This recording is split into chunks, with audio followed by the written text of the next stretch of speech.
your questions. It can be anything related to tips for improving your swimming, how to use the MySwimPro app. Michael just joined the feed. What's up, Mike? What's up? What's up? Yeah, so leave us a comment. Tell us where you're from, or you can DM us your phone number. North Florida. What's up, Cameron? Live. How you doing? Yeah. Where else are we coming from? Aloha. Canada. Oh, Canada. Awesome. Cool. Well, we have our first message from Instagram from Raquel. Santana 03. So what she's asking is, so I need swimming tips about front crawl and breathing. When I swim freestyle, I always breathe on the right side. Can you recommend a drill to teach me how to breathe on both sides? Awesome. That's a great question. So when you're swimming freestyle, you know, regardless of what side you breathe, if you're breathing on your right or on your left, it's really important that you keep a low profile in the water. So what that means is when you take your freestyle stroke and you start to rotate to the side, you want to think about keeping one eye and one ear in the water, and rather than lifting your head up really high. So once you get comfortable on one side, keeping a low profile to the water and making sure you keep one eye and one ear in the water, then you can start to look at bilateral breathing. So bilateral breathing is where you're breathing on both sides. So that might mean you're breathing every 3 strokes or every 5 strokes. Ideally, you're not breathing every 1 stroke, because that would mean you're breathing all the time, and that can mess you up. So if you're bilateral breathing, I recommend doing that in warm-up and cool down to start. So if you're not very comfortable breathing on both sides, the best way to approach that is to swim with your dominant side when you're doing your main set or anything where you're trying to go fast. And anytime you're going slower, like your warm-up or your cool down, it's a great opportunity to work on bilateral breathing and breathing on your non-dominant side. And you don't have to do it on every stroke cycle. Bilateral breathing is something that you can do when you're comfortable to do it. So if you're swimming a length of the pool and you're consistent on breathing on your left side, maybe once per length you'll breathe on your non-dominant side. So you'll breathe on your right instead of on your left. And eventually you'll get more used to it. There's a few drills that you can do that'll help with bilateral breathing. So one that I recommend is 3 strokes plus 12 kicks. And so you take 3 strokes, and then you get onto your side and you take 12 kicks, and then you take 3 more strokes, and then you pause on your opposite side. And when you do 3 strokes plus 12 kicks, that'll teach you how to balance on both sides of your body, and it'll get you more comfortable to do bilateral breathing. So that's a great question. Good luck. Let us know how it goes. Yeah, thanks. Yeah, what's next? What do All right, we have our next question from Instagram. His name is Thirna Bukherjee. He wants to know what can I do in the gym and that will relate to building strength and swimming. Yeah, getting strong, get in the gym. So swimming, let's back up. If you want to get faster at swimming, you need to swim. So let's say you already have your foundation of swimming and you're looking for that next improvement in performance. Definitely adding a strength and conditioning element, Dryland training is going to help you. The important thing to remember is if you're just getting started, is technique is more important than anything, and you want to do a lot of compound total body movements. So, you know, if you go to the gym and you start doing bicep curls, that's not going to be as beneficial as doing something like a plank or a push-up or a squat, something that uses multiple muscle groups at the same time. We actually have a blog on our website. It's called A Beginner's Guide to Strength Training for Swimmers, so definitely check it out on our blog. But in the meantime, while you're listening in, some other things that you can do are the whole point of weight training or dryland training is to activate different muscles out of the water, so that way when you go into the water, you can recruit those muscles a lot easier than you would maybe if you didn't do any dryland training at all. So I would say try and do total body movements, push-ups, jump squats, and make sure your technique is really good. So if you can, work with a coach. There's a lot of good resources online. Check out our blog, Beginner's Guide to Strength Training for Swimmers. So check that out. We definitely recommend balancing your swimming with a strength and conditioning component. It's super important. Yeah, awesome. So we've got a lot of questions coming in from Instagram. Keep them coming. Keep telling us where you're from. We have one more question, and then we actually have a caller. We're going to call Mason. So first, we have a question from SwimHive. SwimHive, what's up, yeah, SwimHive? What's up? So SwimHive says, question, why am I developing golfer's elbow? What movement am I making to only cause it on my left inner elbow? Ah, golfer's elbow. It has so this too.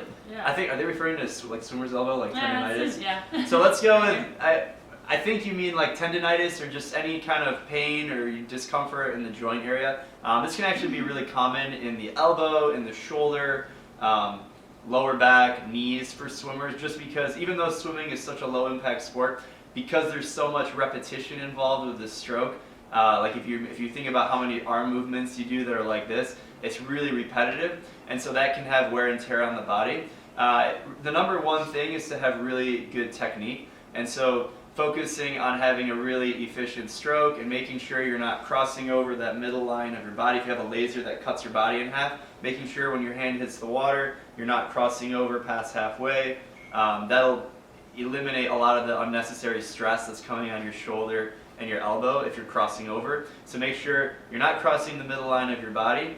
And also make sure, sort of like the last question, you're doing strength and conditioning work out of the pool. So that way you're recruiting the right muscles in your back and your lats. So that way less pressure is being put on some parts of your shoulder, which translates down to your elbow. Because most of the time, it really is nothing wrong with your elbow, but you're getting pain because there's excess stress on your shoulder. So without getting too much into the details, and I'm not an exercise physiologist by any means, but number one is have awesome technique, and number two is have a really good strength and conditioning program outside of the water, so that way you're preventing injury before it even happens. So hopefully that was helpful. I think we're gonna hop on a call now with our first call. Let's call it. Is it Mason? Who's this guy? This is Mason. What's his question? We don't know yet. We'll see. All right, we're gonna call him up. We're gonna call him up. If you want us to call you live on air, just comment with your phone number or send us a private message, and we'll call you up. Hopefully, you guys can hear this. All right, we have. Oh, hello from Bulgaria. Well, hello. Hello, this is Mason. Hey, Mason, what's going on? You're on the AskASwimPro Facebook, Instagram Live. How you doing? What's up? Make sure you're loud so we can hear you. What's going on? Not much. Where are you from? Questions? I'm from New York. Awesome. New York. You're gonna call from New York. So New York, tell us about New York. Where do people swim at? Because I feel like New York City, it's got like 10 million people. Are there pools? How do you do that? Yeah. Yeah, I just swim at the Y near my apartment. It's a pretty small pool though. It's only 20 meters. 20 meters. Okay. Huh. So how often are you swimming right now? 2 to 3 times a week. I'm actually gonna be swimming in a couple hours. 2 to 3 times a week. Okay. What's your routine for? Give us so we have an idea of what you're doing training wise. Sure. Well, I usually just kind of pull up a workout on my SwimPro actually. Basically swim anywhere between 3,000 and 4,000 yards in about an hour. That's my typical routine. Awesome. Nice. So are you training for anything? So you're doing 3,000 yards 3 times a week. Is that correct? Yeah. Okay. And what are you training for? Well, I mean nothing in particular other than nationals in May. So. You're going to nationals with U.S. Masters nationals? Yeah. Oh, we're Nice. gonna be there. We'll be We're gonna there be too. there. So it's at IUPUI. Have you swam at IUPUI in Indianapolis? I have not, no. Oh, it's such a fast pool. That's where Michael Phelps made his first Olympic team in 2000. They held the Olympic. Anyway, so what's your question? What can we help you with? Well, I mean, first question is, what size is that pool? A nationals short course or long course? It's a good question. So You want to repeat the question just in case they can't hear? yeah. So the question was, what is the pool course and everything. So short course nationals for U.S. Masters swimming in May is short course yards. And so in the summer, it's long course meters. Here in the United States, we're cool and we think we're cool and we like to do yards. The rest of the world does meters. It's how it is. So okay, so you're going to train for yards. What events? Do you know what events you're going to swim? I don't know, actually. It would probably the 200. That was my event in high school. 200 free? 200 freestyle. And just the 200. Are you going to do any strokes or any 100 freestyle or anything else? I might do the 100 free as well, yeah. Cool. I guess one other question is, how many events should I be doing? That's a good question. So we asked, how many events should you be doing if you're training for a meet? For sure. So it depends on how aggressive you want to be in your schedule. So I think for nationals, you can only compete in 3 events per day, and there's a total entry limit of 6 events. So most people, it's a 3-day meet. It's a 4-day meet actually, but 3 days of the shorter events that are under the 800, And I recommend to people normally to do 2 events per day because the events are super spaced out, so you're not going to really have to worry about being fatigued from one event to the other. That is unless you do relays. So I recommend 2 events per day at the most. And if you're doing the shorter events, you can do up to 3 events per day. Like myself, on the last day, I'll be competing in 3 events, but 2 of them are 50s. And so, depending on, like the 200 can take some steam out of you. So it depends on how you want to manage your schedule. Do you know how you're gonna like prepare for the race? Like, are you gonna taper? I mean, are you using your app? What are you doing?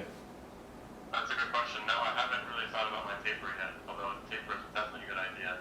Yeah, so Nationals is about 9 weeks out from now, so I recommend when you start to look at like how you're going to structure your training, if you're going to follow one of our training plans, it's a good idea to start next week. So actually the timing of your call is really good. That way you have an 8-week plan and it's designed to get you ready for speed at the end of the plan, which for you will be Nationals.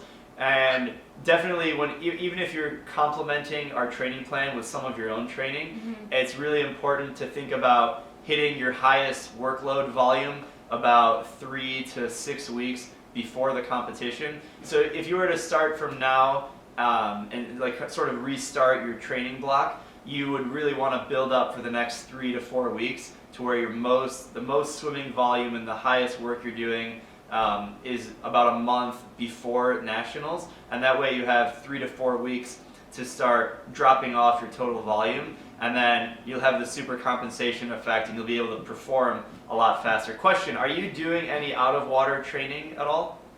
Yeah, so I lift weights and then I play basketball for fun. So. Nice. You lift weights. How often do you lift weights? 2 to 3 times a week as well. I'm basically at the gym most days. Yeah, okay, so you're working out a lot. So it sounds like you're a really fit person. That's awesome. So I would also recommend tapering off your out-of-water training as well. You don't have to do that maybe as quickly. So maybe 2 to 3 weeks before Nationals, you start to drop off some of your out-of-water training, so that way you can really perform when it matters. Because even if your body's used to training 6 times a week, it's broken down more than you even realize. And it sounds like you're a fit guy, so 2 to 3 weeks out, you want to start dropping off some of the extra workload that you're doing out of the water and in the pool, and hopefully that'll help you swim as fast as possible. Makes sense. Right on. Do you have any more questions for us while we got you on the phone? Yeah, one more. One more. Are there any concerns or should I be worried about how I train in a 20-meter pool versus the meet's going to be in a 25-yard pool? Yeah, that's a really good question. So if you're training in a 20-meter pool, you should have a lot of speed as compared to if you were training in like a long course pool. The problem is your endurance might suffer a little bit if you're not putting in the full distance like workload. So if you're trying to be fast in a 200-yard freestyle, which is 8 lengths in a 25-yard pool, and your pool 8 lengths would only be 160 meters. So if you only train like that, you're not going to be ready to handle doing the full distance events. So I would recommend either doing the full amount or even overtraining, so that way your body's actually ready. Because the other advantage you have is doing more flip turns. So if you were to do 10 lengths, that would equal 200 meters, but you're still swimming less than you would in a 200-yard race because you have an additional 2 flip turns. So you might need to do like 240 meters to really more simulate what a 200 might actually feel like, just because you have the extra turns in the pool that you're training in. But either way, we're going to wish you a lot of luck, and Mason, we hope to see you, and come find us at Nationals. We're going to send you a t-shirt and a swim cap.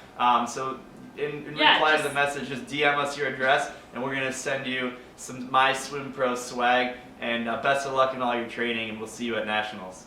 Awesome, thanks. Cool, thanks. Right on. All right, that was Mason. He's training for Nationals. If you guys will be at Nationals at IUPUI in Indianapolis, we want you to drop us a DM. Heck, in the comments, I see so many comments on Instagram. Yeah, we also, just to follow up on that, Masters Nationals is what, 9 weeks away? 9 weeks away. You can sign up for an 8-week training plan with AskASwimPro. We actually have an awesome sale going on right now where you get 20% off. So if you go to myswimpro.com/premium, you can upgrade to premium and start your training plan next week. And let us know how it goes. Next week you can tell us, how it's going, how you're feeling. we can give you some tips to prepare. Yeah, So, training plan is so important. If you just swim mindlessly back and forth in the pool, it's not going to be as efficient as when you follow a specific plan. Nothing can beat having a plan. It's as if you had a coach helping you along the way. All right, let's get back into lots these of questions here. We got people from Bulgaria, all sorts of comments. But first, we're going to take one from Dinko Minko, and he's asking, do you have any tips for preventing front shoulder pain during swimming? That's a good question. So we're talking about shoulder pain. We talked about this a little bit earlier, but I'll quickly recap. Shoulder pain normally comes from a improper technique. So you're putting a lot of stress on some part of your shoulder that you don't really need to be. Most common cause is a crossover. So if you have a laser that cuts your body in half, when you stick your hand in the water from the entry point all the way through the pull and exit, you can never cross that middle line. A lot of people often when they breathe, they'll cross that middle line, and that'll cause a lot of excess stress on your shoulder, and that's where a lot of shoulder pain happens. The other cause is just a muscle imbalance. So you're training a lot, you do a lot of repetitions of the same arm cycle, and because of imbalances and fatigue in muscles around your shoulder and your back supporting it, that's where you can get some problems. So it's really important that you're in the weight room or you're doing some kind of Dryland. We have a blog, Beginner's Guide to Strength Training, so you should definitely check that out. But definitely don't want to have shoulder pain because swimming is so awesome. We don't want to make it not as fun with some shoulder pain. So definitely focus on technique and hitting the Dryland activities. And speaking of the blog, we got a message from Hey Sebs. Thanks for the message. She says, I totally love the MySwimPro blog. I'm working in a swimmer store here in Chile. And I'm always keeping tips from the blog. So love you guys. Awesome. Thank you so much. If you guys want more swimming tips, we have fresh new content every week. Go to myswimmpro.com/blog, and you can subscribe right there. Get it right in your inbox. Nice. All right. I see a lot of Instagram comments and Facebook from Korea. What's going on? Hey, next year World Championships are in South Korea. FINA Masters and FINA World Championships. Greetings from Turkey. Yeah, from what's Turkey. up, Hello. We have a message from Beatrice and Beatrice. Rayo. All right, let's hear it. Awesome. Well, they're just saying, I'm new to swimming and just learned a year ago, and I'm following you so I can learn from you guys. Thank you so much for following. That's awesome. That's awesome. We got some new swimmers. We got experienced swimmers. That's great. People want us to come to Massachusetts. Massachusetts, yeah. That's East Coast. Kind of. Mason was from New York. I guess that's like East Coast, right? We're in the East Coast. We're here in Detroit right now. All right, we got another similar one, Ryan Pinder. What's up from Algeria? 1134, Ryan Pinder. Are you guys able to recommend any strength and conditioning exercises for swimmers? This is a good one. This is a common one. Yeah, strength and conditioning. So we talked about this earlier, but I'll quickly recap some strength and conditioning. When you think about this, it's really important to have technique be your primary focus. So when you're doing anything out of the water, the goal should be muscle activation. So that way when you get into the water, you have recruited those muscles in a way that you might not have been able to had you not done the strength and conditioning work. The best types of exercises and movements to do out of the water are things that incorporate your total body.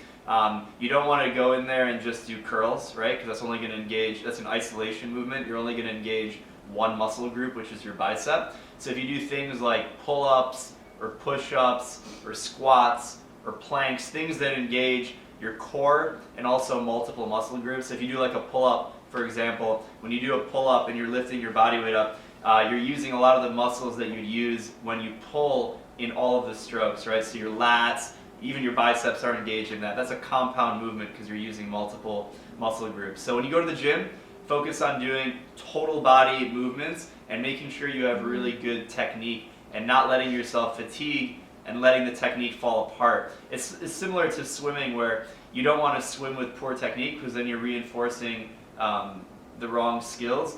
But in the weight room, it's even more important because you can hurt yourself a lot easier, I think, in the weight room than in the pool.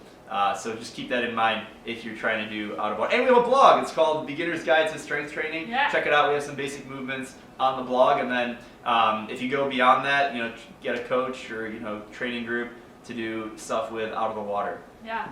Awesome. We got a question from Emma Jutinen on Instagram. Emma, what's up, Emma? What's up, Emma? She's asking, can you save this so I can watch it later? So, great question. We do this every Tuesday at 10 a.m. Eastern Time. Here in the U.S., we're in Detroit. So, call in any Tuesday, but then we'll also be sharing all these on our blog, I believe, and on Facebook. So, they'll be saved. You can read it. You can send it to your friends.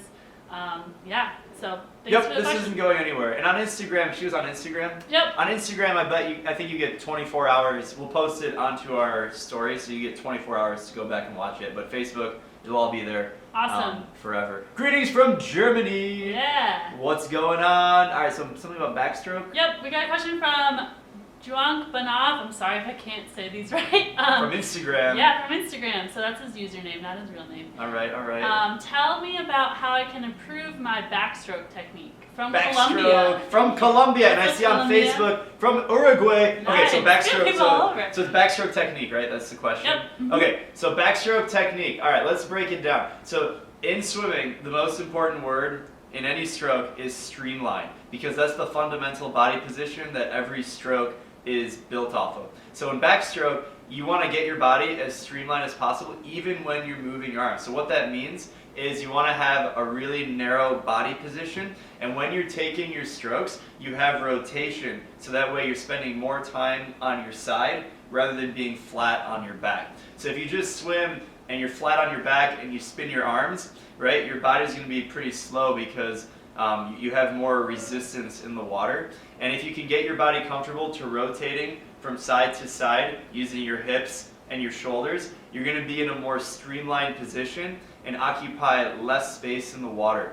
So that way you're going to be a lot more efficient, and the less drag you have, the faster you're going to go. So in backstroke, and this is similar to freestyle in the sense that you're using your hips and your shoulders to drive that rotation. On backstroke, it's the same thing, but you're on your back. The other thing I would say with backstroke that's really important that doesn't hold true in freestyle is in backstroke, you have to have a relatively high tempo all the time when you're training. So the only time you should ever swim backstroke slow, you should never swim backstroke slow, but when you're going easy, that's the only time that your backstroke tempo doesn't have to be on point. Because what happens is if you're on your back, you can get comfortable and you can get lazy, and if you train with a slower tempo, everything is going to get slower and it's going to get really hard to sprint it, and if you go to a race, you're not going to be able to move your arms at the tempo that you need. That's a lot different than freestyle, where freestyle, you can swim relatively slow and then you can pick it up a lot easier when you're on your stomach. When you're on your back, get comfortable getting that rotation, and then also swimming with a faster tempo. As soon as your pinky hits the water, you initiate the pull and you grab and then you rotate onto your other side. So backstroke, streamline, and tempo. Two probably most important things about backstroke. Awesome. All right, we have some more on Instagram. Yeah, we got Brian on Facebook saying shout out for Coach Brian from the Philippines. All right, Brian, you got that shout out from the Philippines. What's going on? Give us a question, Brian. I want a question. Let me help you out with something. Question. All right, we got something from WebDev Francisco. So, Hi.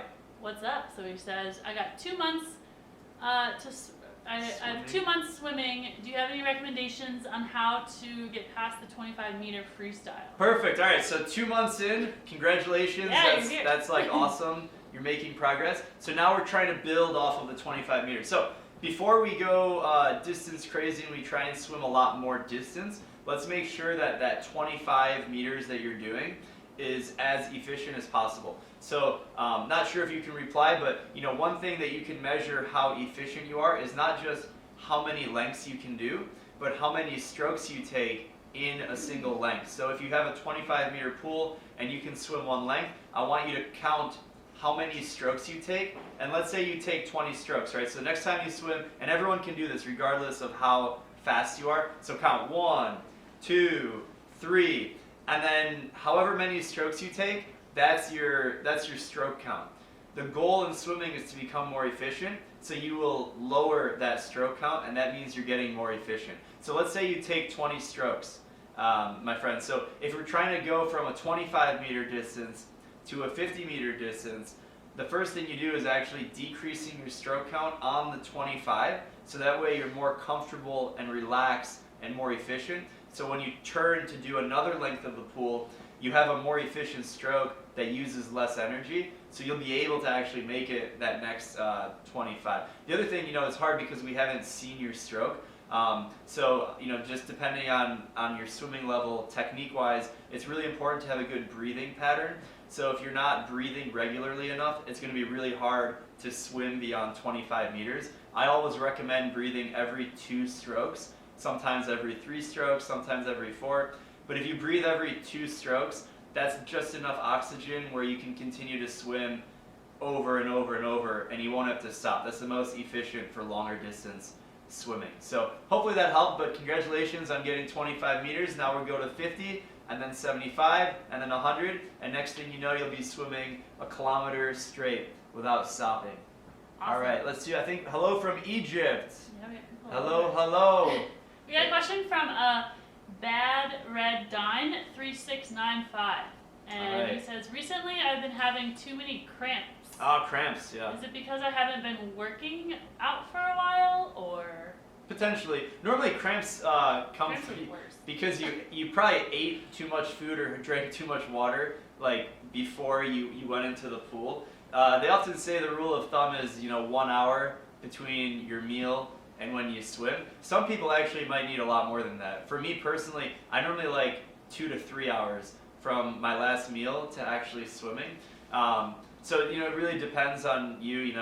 That's one thing. I don't know. What do you think? Yeah. Preventing cramps. Yeah, it usually has to do with what you're eating. Yeah, and also you might not. I'm not a dietitian, but you might not be eating enough like meals in the day spread out. So you might, if you eat like one really big meal, and then 8 hours later you eat another big meal, and then you go swimming, you might be getting cramps from that. So it's normally good to. You can try intermittent fasting. There's a lot of resources online that might help. I haven't done that myself, so I can't speak for how effective that would be. Cool. All right, we got lots of comments here on Instagram. We have one more. One more question, and then we'll wrap it up. Here we go. Last question. Give me a spicy one. I want something. Give me something spicy. Something spicy. Hello. Oh, that's from Egypt. Hello. Something about open water race. Something about open water. Yeah. Is that in Asia? Yep. So do you recommend any open water? Fantastic. Thanks for the message. Okay, so the question was, do you recommend any open water races in Asia? Okay, so I haven't personally done any open water races in Asia. I know there's a ton of them. We actually just partnered with the Global Swim Series, and they have open water races in 35 different countries, and I know they have a ton in Asia. Whether it's something in the Pacific or something in the Gulf in Abu Dhabi, like they have a race everywhere.